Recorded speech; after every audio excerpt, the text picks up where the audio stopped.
So welcome back guys to another Wrestle Designs video, and in today's video we're back on this Mark II, the super clean one that was in the video last week.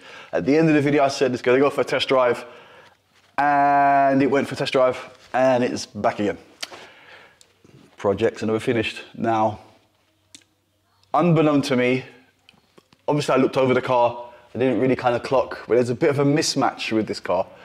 One of the main reasons why the customer brought the car originally, he said he got a kind of a creaking noise, kind of a noise when he pulled off, but only when he pulled off, not in any other situation, only when he was pulling off. So that's why he asked me to kind of go through all the bolts here underneath the car, which I did, and I marked them all up. We went for a test drive, and lo and behold, I'll show you what happened here.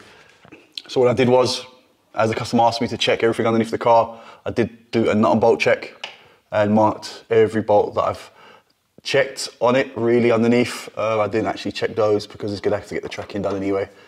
But yeah, subframe ones and all the rest of it were done. These ones were slightly, the steering rack ones were slightly loose. And then look at that, that's actually moved off its position. Now, I didn't really clock it when it first came in, but for me, this doesn't work. And I'll show you why it doesn't work in this video. I mean, some people do get away with it, but as you can see here, that is a S3, so it's a Mark IV platform S3 R32 rear bush, which is quite a common conversion. Now, the issue with this on a Mark II subframe, for me, it doesn't work, and this is why it doesn't work. You have to over tighten these to get it to pinch this bush, because originally, the center bush is actually a lot larger and it has a sleeve that goes inside it. Now, I can't actually remove that. It will turn. Let me get a spanner on there.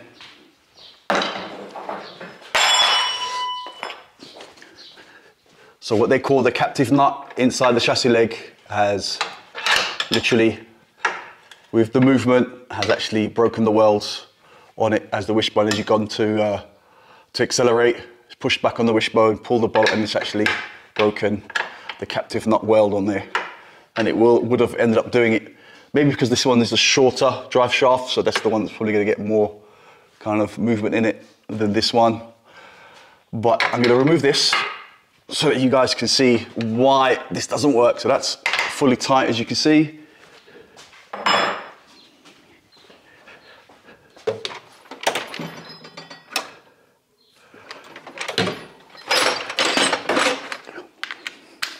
You know, now I know there's going to be people thinking or in the comments saying, oh, but I do this and I don't have any issues. Well, let me, that's 18 on that. Yeah, so this has just been on the ramp, been put on the ramp after its test drive. I'm going to remove this tightened bolt on here, as you can see. Bloody hell.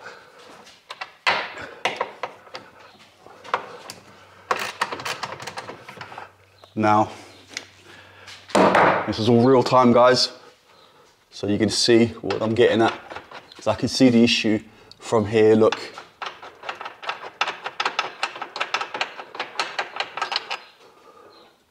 Can you guys see that? Let me turn the light on maybe. Do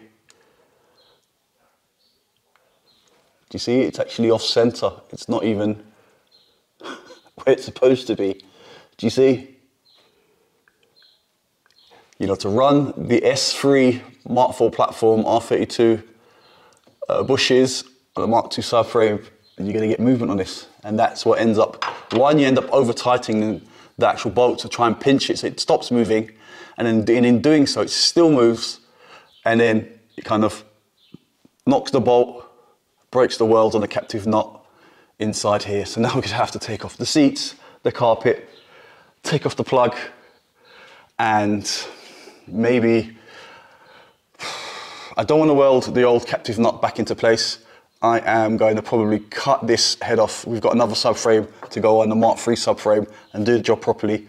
And so we're going to cut this off, drop the subframe, and then hammer up the bolt, basically what's left of the bolt through, and then weld on a fresh nut onto, well, put a fresh nut on with a fresh bolt, tighten it up. Then once it's tight and flat, then I'll weld on the new nut into the chassis leg. So it's actually serviceable again, and you don't have the issues of changing wishbones and removing that. So let's get inside and I'll show you this mint interior. And it's gonna be, I'm so nervous in welding inside this car. So all the seats are out and taken as many, so I've taken all the precautions I can. Front carpet's out, seats are out. I'll actually cover these up now. It's gonna be, from what I can tell from underneath, it's that grommet there, so I'm gonna have to cut the paint off. This is gonna hurt me more than it's gonna hurt the car. Right, so I've taken the first layer of soundproofing off. You can see here. And now kind of left with that. And I've started to pick at and getting the bit off around so I can see where the edge of it is, so that I can actually hopefully, let's see if I can actually get this. Hopefully I can get kind of, with a knife, kind of pick off all and find the edge all the way around so that I can prise it off, hopefully without damaging it too much. So this is the stage we're at. Taking off most of the kind of glue and sealant on there, and now it's just a matter of working around. And there we go. Can we see in there? I don't know if that's gonna work. There we go. That is the captive nut in there? I think it is. Yes, it is. It's time to remove that bolt and the subframe. So I've removed the bolt from there, from the gearbox mount, and then the three there at the back for the engine mount. So the next thing now to unbolt is going to be the steering rack. So you've got the 13s there and the 13 nuts. There's 4 of those. Well, I've taken off everything that needs to come off. So I've taken off these 13s here and there as well, so the wishbones can kind of flop over a lot easier on there and there. That one I took out earlier on, obviously to show you guys how off center the actual wishbone is. And obviously this is the one that doesn't come off. Now I've got to deal with this also. Yep, I have taken out those nuts there. These don't drop, they're kind of captive. They do actually, you can force them off if you want to, but they're there for safety reasons. So if the nuts do actually work themselves loose, the rack is not gonna, you're gonna have some kind of steering because these don't fall out. So they're gonna leave those. I'm gonna leave those as they are. So the rack is literally, as you can see, look, is loose. Now, this, I am gonna get my angle grinder and I'm gonna kind of at an angle and actually take off and grind down this bolt head. Yes, it will damage the subframe. The reason why I don't mind doing it this way, it's the quickest and most effective way, but it is the most destructive way, is because we're going to be changing the subframe to what I think should be the right subframe, really, if you're doing this kind of with these TT wishbones, with your TT bushes, S3 bushes, is to actually use the Mark III subframe. It's the messiest way. If you are going to actually keep the subframe and you don't want to do that, then maybe you might have to kind of trim the inside, weld up and try and get it to stick. And that is a longer winded way, probably the right way, but because we're going to be replacing the subframe, I'm just going to chop this. So I've well and truly butchered that, as you can see. Like I said, if you're going to keep the subframe, don't do it this way. This is the quickest and easiest way. And let me get a screwdriver and you can actually see, look, it already goes, it'll go up quite easily.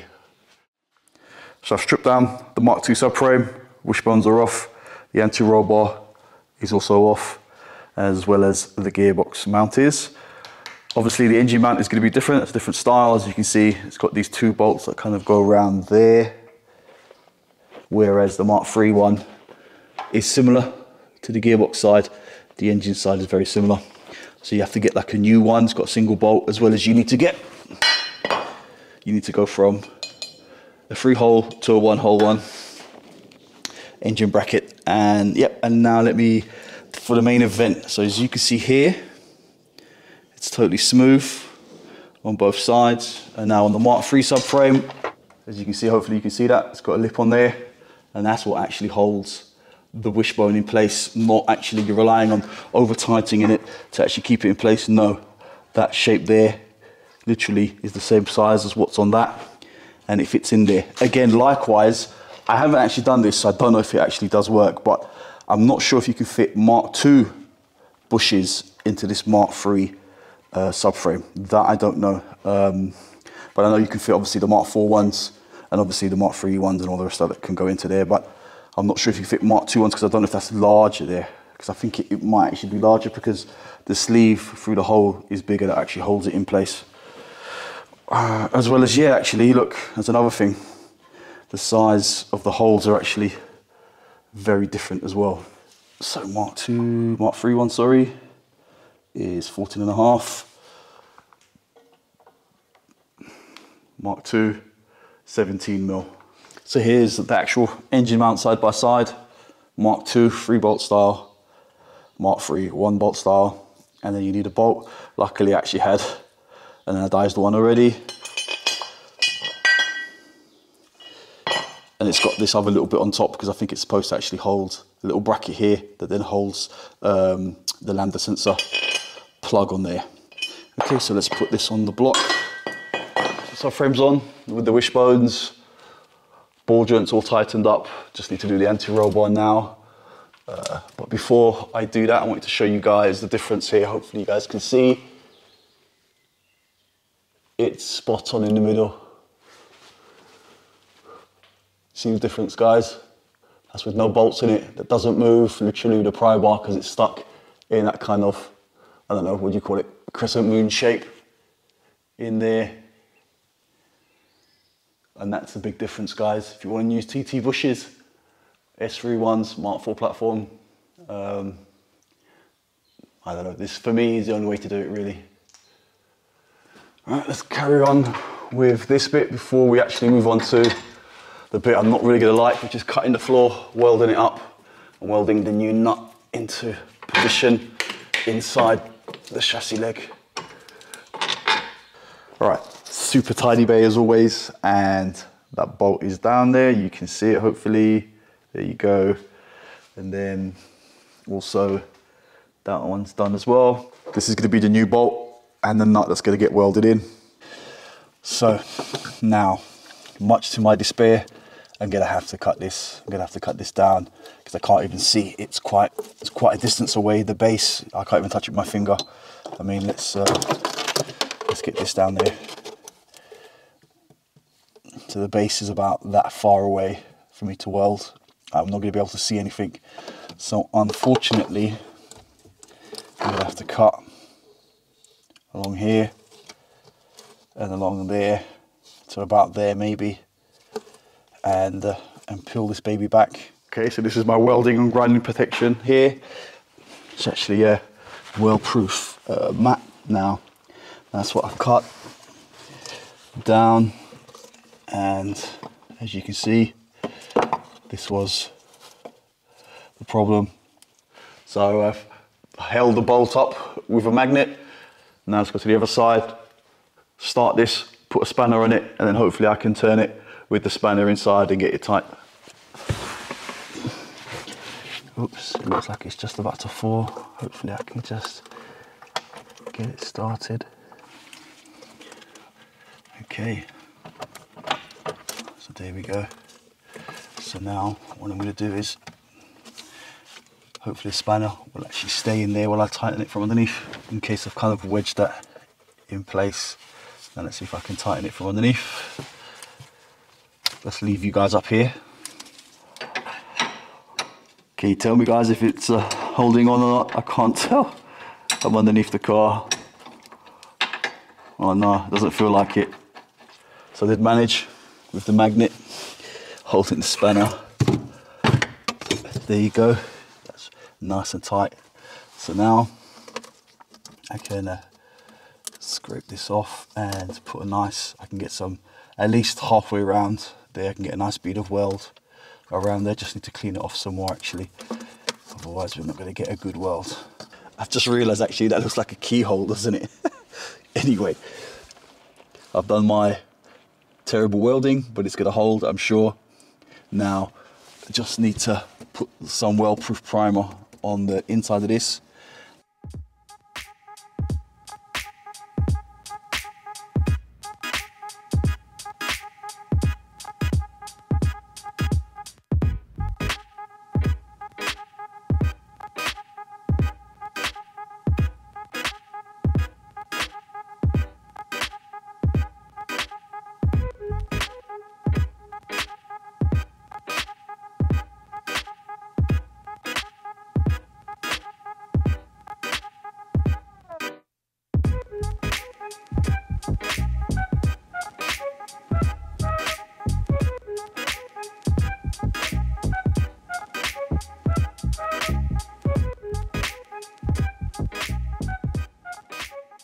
So that's definitely one good day's work. Interior back as it was, with the Recaros back in, looking spotless now, ready for its test drive and to actually leave the building.